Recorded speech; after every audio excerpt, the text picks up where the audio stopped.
puisqu'en mars 2016, les archives départementales proposent aux visiteurs de contempler les figures de publicité qui ont marqué les esprits entre 1870 et 1940. Plus de 400 œuvres et documents sont exposés. Et à l'origine de ce projet, Morgane Leleuc. Bonjour. Bonjour. Bienvenue. Merci d'avoir répondu à l'invitation de Sun. Alors, vous êtes commissaire de l'exposition. Alors, avant de s'intéresser justement à son contenu, j'aimerais qu'on parle de la genèse du projet qui, je crois, est de votre initiative. D'où vous est venue cette idée ? En fait, oui, la publicité, c'est un sujet qui parle à beaucoup. Donc, l'idée, c'est de faire une exposition grand public qui va plaire à beaucoup. Et donc, du coup, d'essayer de retravailler la publicité d'une manière un peu différente, on va dire. Donc, c'est de s'attacher aux figures en ayant le constat qu'aujourd'hui, il y a de plus en plus de publicité, mais il y a moins en moins de figures de pub. Souvent les marques s'incarnaient par des personnages. Monsieur Propre ou... Ouais, alors celui-là il existe encore. Mamie Nova, la laitière, enfin il y en a plein, il faut pas faire de pub. Mais du coup, il y a quand même une tendance générale des marques à abandonner ces personnages parce que c'est vous, c'est moi. Parce qu'on peut s'identifier, ou alors c'est les célébrités, on va dire, certains qui peuvent vendre du café en petites capsules, quoi. Des canapés, des choses comme ça. Alors on sait qu'aux archives départementales, vous récoltez donc des documents officiels, mais moins que vous accumulez aussi des documents comme des publicités. Vous en avez récolté plus de 400 documents pour cette exposition. Combien de temps ça vous a pris ? Une expo comme celle-là, c'est depuis septembre 2015 jusqu'à septembre 2014 jusqu'à novembre 2015. Donc un peu plus d'un an. Oui. Ouais, c'est impressionnant. Vous avez rencontré des difficultés pour vous faire prêter les œuvres, entre guillemets ? Non, pas pour me faire prêter, presque pas, mais plutôt dans le choix. Trop d'images, trop de documents, et c'est là que ça a été un peu difficile, qu'il a fallu faire des choix. Il y a des pièces rares quand même ou pas ? Oui, je pense qu'il y a des pièces inédites sur ces publicités. Il y a certains collectionneurs qui nous ont aimablement prêté des pièces, et je pense qu'il y en a certaines je les avais pas vues avant, donc je pense qu'elles sont inédites pour certaines. Et sur l'exposition en tant que telle, est-ce qu'il y a un cheminement particulier, chronologique ou thématique ou autre ? C'est plutôt thématique. En fait, au début, on vous explique un petit peu nos sources, parce qu'on est toujours là pour expliquer qui on est, ce qu'on conserve et ce qu'on met en valeur. Donc on part très légèrement sur les sources des archives, et puis après, on part sur un parcours presque libre, où à travers 9 cellules, 9 chapitres, on va dire, on vous présente des figures phares de l'époque, qui seraient pas forcément les mêmes aujourd'hui, ou pas forcément utilisées de la même façon, et à contrario d'autres qui ont une vraie pérennité, quoi. Et pourquoi l'avoir monté aux archives départementales et pas dans un autre lieu ? Parce qu'une partie des documents sont chez nous, et qu'on voulait le faire ça. Justement, l'idée, c'était peut-être de se dire pourquoi une exposition sur la pub aux archives. On ne s'attend pas forcément. Mais on a des sources et des fonds en rapport avec ça. Par exemple, les gens ne le savent pas forcément, mais on a le fonds lu.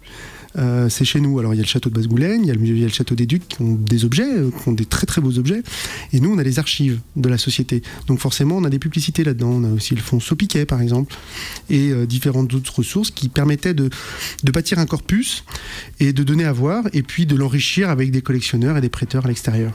Justement, en quoi la constitution de ces corpus peut aussi expliquer un peu plus l'histoire de cette époque ? La publicité, c'est un miroir d'une société. C'est pour ça que par exemple il y a des choix étonnants dans certaines figures de pub à l'époque, et on peut les comprendre en s'imaginant que les gens qui voient ces publicités à l'époque ont des repères qui sont plus tout à fait les nôtres. Je m'explique. Par exemple, BN, la biscuiterie, la première image qu'elle utilise, c'est Jeanne d'Arc. On peut se poser la question, pourquoi Jeanne d'Arc pour vendre des biscuits ? Ça paraît complètement étonnant, une image aujourd'hui très connotée d'un bord politique. Et à l'époque, c'est pas du tout ça. On cherche une héroïne de la revanche, on vient de perdre l'Alsace et la Lorraine, on cherche une héroïne qui a gagné, donc Jeanne d'Arc s'impose. Et c'est pas grave si à l'époque on connaît pas complètement la bio de Jeanne d'Arc, on repère le personnage, une femme déguisée en chevalier, c'est Jeanne d'Arc, c'est une héroïne positive.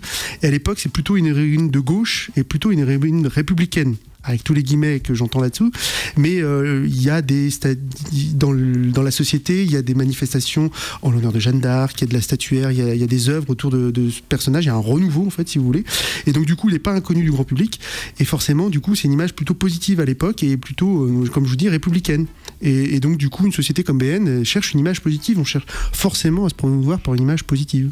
Alors il y a aussi cette exposition donc, qui démarre sur des pièces qui datent de 1870 et qui s'arrêtent en début de Seconde Guerre mondiale. Est-ce que justement la Première Guerre mondiale a changé beaucoup de choses dans la publicité d'époque ou la vision de voir ces produits, ou est-ce que finalement c'est une certaine continuité ?